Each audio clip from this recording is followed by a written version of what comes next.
Союз неравнодушных сердец официально начал свою работу в Коми. Благотворительный фонд создан в помощь талантливой молодежи из отдаленных городов и сел. В честь его открытия и предстоящего Дня защиты детей в драматическом театре прошел вечер «Сердце отдаю детям». Александра Головина расскажет об этом.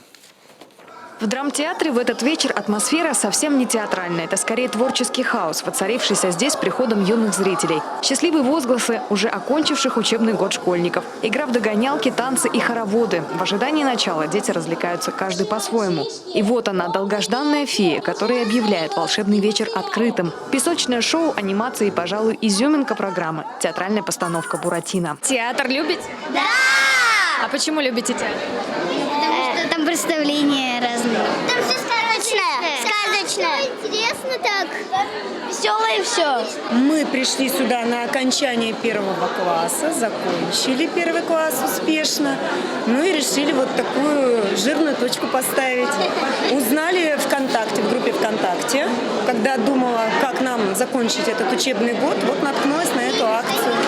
Родителям рассказала, родители, конечно, только были за акцию, и все вместе приехали. Союз неравнодушных сердец, организовавший представление, создан только в апреле. Его официальное открытие приурочили аккурат ко дню рождения одной из создательниц фонда – Ольги Пятковой. История фонда довольно-таки проста. Есть маленькая девочка, которая в детстве, в далеком своем прошлом, будем говорить 35 лет назад, хорошо пела, мечтала о сцене.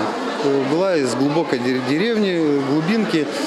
Все говорили, что она хорошо поет, все хорошо у нее получается, но реализовать свои мечты она не смогла, так как была из многодетной семьи, было там 8 человек, малоимущие были.